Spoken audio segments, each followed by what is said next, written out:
Bonjour à vous et bienvenue sur cette nouvelle chaîne de guidance énergétique, La Chouette me chuchote.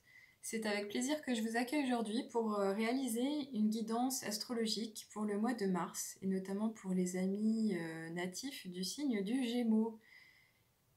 Donc on va commencer tout de suite avec une carte issue du tarot de la bienveillance que j'aime beaucoup, qui est très emplie de sagesse, de spiritualité, etc.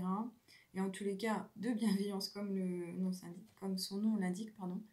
Donc on commence ici avec la carte 2 qui est une carte majeure finalement qui représente la grande prêtresse avec une couleur très pastel de bleu, de douceur. Alors on y voit donc cette représentation féminine qui pourrait faire penser à tout ce qui est intuition. Et en plus, en dessous, on a l'astre, notamment les astres et la lune. Donc c'est véritablement ça.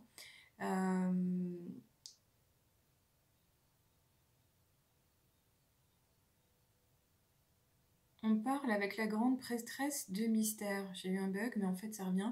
Pardon. J'ai envie de vous dire même mystère et boule de gomme. Alors non pas que je ne sache pas ce que ça veut dire, mais bon, déjà elle est d'une beauté absolue, mais c'est vrai qu'on a bien souvent envie de savoir ce qui se trouve derrière une porte, ou de pouvoir lire dans une boule de cristal, et ça le fait pas. C'est ça, l'expression même de cette carte, c'est les mystères. Alors, parce que certaines choses ne sont pas faites pour être connues, reconnues ou comprises, je dirais immédiatement, par l'intermédiaire de nos cellules nerveuses et notre intellect, tout nous échappe, on ne comprend pas et on n'y peut rien. Aussi peut-être avez-vous pendant ce mois de mars ou depuis quelque temps ressenti le besoin de développer votre sens de l'intuition pour avancer d'une façon plus sereine vers l'inconnu, surtout si cela vous fait peur. Et j'ai vraiment l'impression que ça touche beaucoup de signes finalement, cette peur de l'inconnu, avec tout ce qui nous arrive dessus effectivement, surtout si vous en avez une peur évidente. En tous les cas, je vous invite à écouter plus votre corps, voyez comment et quand il vous parle surtout, par les ressentis physiques. Ça peut être une vibration, un fourmillement. Alors là, je ne parle pas des signes, des êtres extérieurs qui peuvent nous aider. Je parle plutôt d'écouter votre petite voix intérieure aussi. Alors les signes, je l'ai dit quand même, c'est un lapsus révélateur, donc je pense qu'il faut que j'en parle. Les signes peuvent être compris comme des révélations, c'est-à-dire que votre intuition va se faire au travers d'une idée, d'une image, d'une sensation, un bien-être, une joie, quelque chose qui vous excite au plus profond de vous-même et vous vous dites oui c'est ça.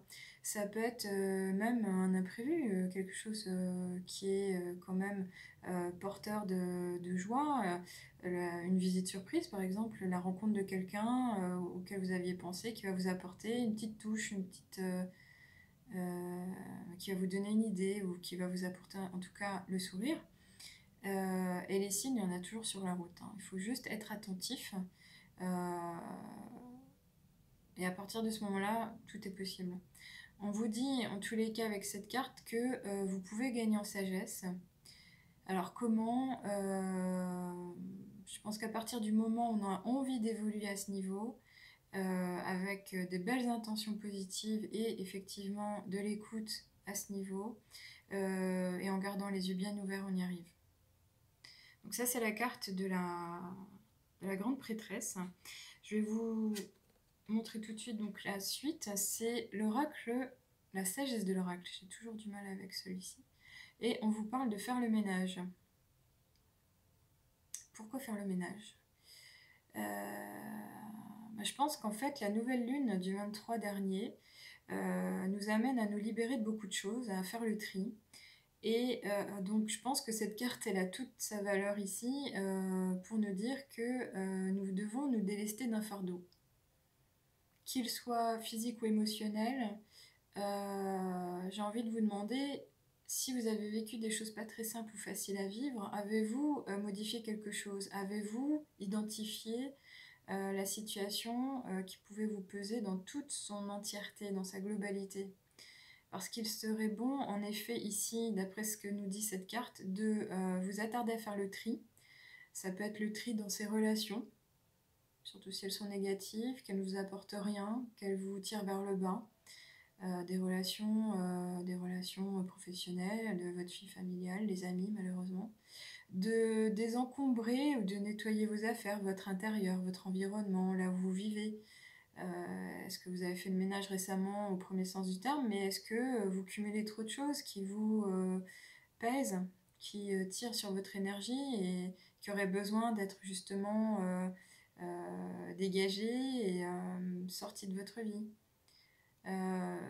J'ai aussi la sensation que ça peut concerner vos affaires, mais les affaires professionnelles par exemple, comme le fait de redéfinir vos activités. Si vous en faites trop, si vous courez partout, il est temps de faire des choix et de vous réorganiser, d'apporter un peu plus de structure. En tous les cas, de revoir votre organisation, surtout si vous avez l'impression de manquer de temps. Cette fâcheuse impression de courir après le temps. Le court-termisme comme on l'appelle. Là en l'occurrence, cette carte vous invite à balayer ce qui ne sert plus à rien et vous consacrer notamment à l'essentiel, à pouvoir gérer la priorité parmi donc toutes vos responsabilités. Et pourquoi? Pour votre plus grand bonheur, pour plus de simplicité, pour plus de facilité. Et donc profitez de ce temps de ménage en tous les cas pour clarifier vos pensées et vos émotions. Ça vous fera vraiment un bien fou. Ensuite, on continue donc avec les portes de l'intuition. On a le pont du futur, une couleur très violette. Le violet, c'est encore une fois le côté un peu spirituel, mais c'est également la couleur de la guérison. Cette carte, je la trouve bien opportuniste en tous les cas, parce qu'elle prend tout son sens après la précédente lecture. En effet, on vous invite encore une fois à clarifier vos pensées pour savoir ce que vous voulez vraiment. De prendre le temps de penser à ce projet ou cet objectif qui vous tient à cœur et dans tous ses détails. Et pour vous y préparer, faire en sorte que ça arrive, finalement de visualiser une image symbolique du résultat attendu en vous ressentant déjà heureux, avec un maximum de joie.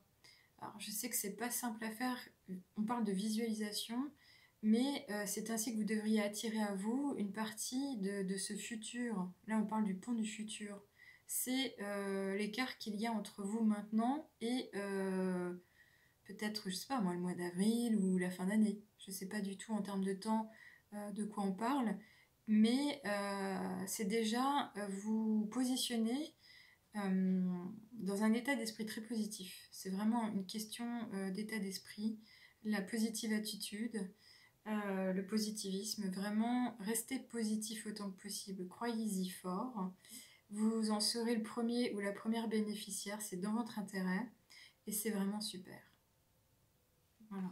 Donc là, on a vu les portes de l'intuition. Je vais retourner la carte qui est ressortie pour vous, amis Gémeaux, au niveau des cristaux éternels. Donc je vais le positionner ici tout de suite. Je me rends compte que je n'ai pas parlé de ma passion pour l'environnement et la nature. En l'occurrence, mon activité tourne autour des plantes médicinales, huiles essentielles et des pierres et minéraux. Donc là, cette carte de l'aukénite, elle est là pour vous, peut-être parce que vous avez l'impression d'être embourbé, peut-être face à des obstacles.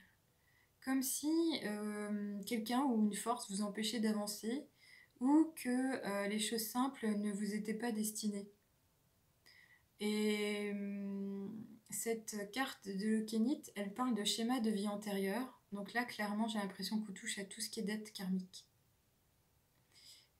Originaire des vies passées et pour lesquelles il serait peut-être bon de vous affranchir. Alors, comment le faire? Certains rituels le permettent. En tous les cas, ça peut être des prières, des bonnes intentions. Ça peut être aussi par le biais de soins de médecine alternative, donc non conventionnelle, pour chasser ces énergies, ces poids. Mais vous pouvez aussi y travailler avec des affirmations positives. Mais véritablement, il est question de nettoyer les chakras, véritablement. De réaligner l'ensemble et de faire en sorte que vous puissiez vous libérer de ça, mais également de croyances obsolètes.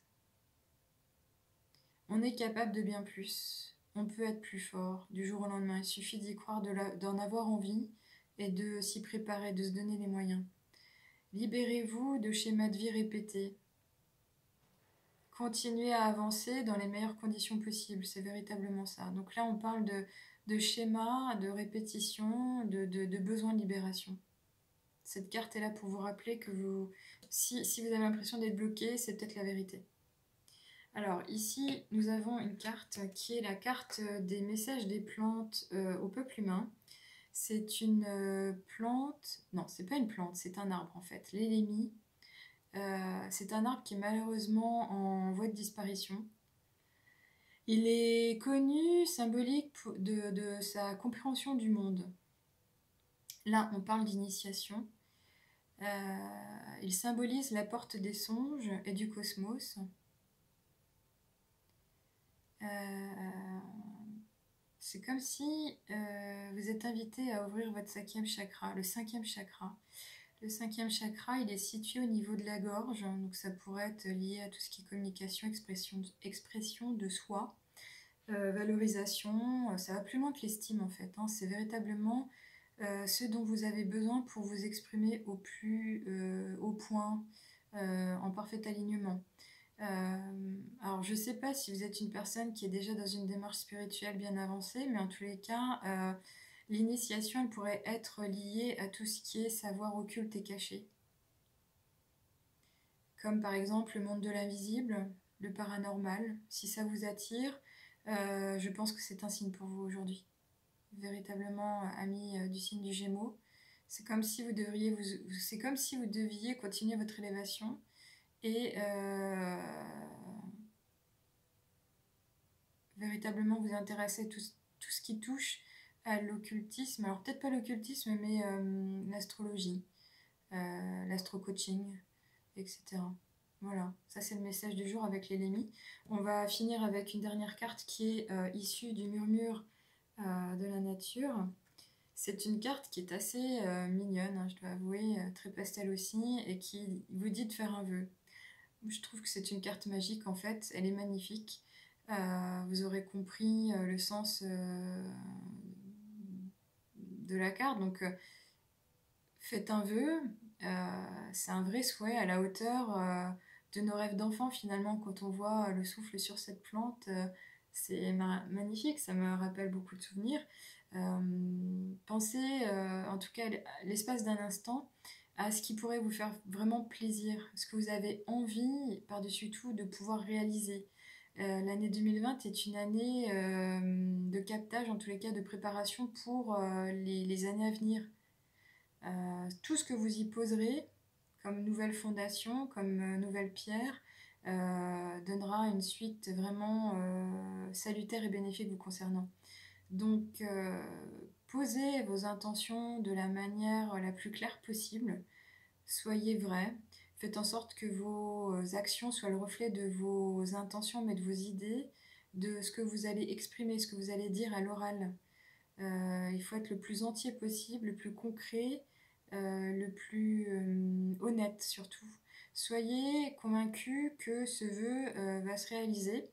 Il se réalisera, mais au bon moment, au bon endroit, dans les meilleures conditions qui puissent exister, de façon juste. Ayez confiance, ayez foi. En tout cas, bravo. C'est un beau tirage et il se finit avec cet esprit de croyance, de vœu, de confiance, de libération finalement. Et on finit ici sur des couleurs aussi dans les mêmes tonalités. Donc on vous amène à faire le tri, à vous libérer, à oser aller de l'avant. C'est véritablement un mois de passage finalement pour vous, amis Gémeaux. En tous les cas, merci de m'avoir suivi et d'avoir écouté ce tirage jusqu'au bout. Et je vous dis à bientôt.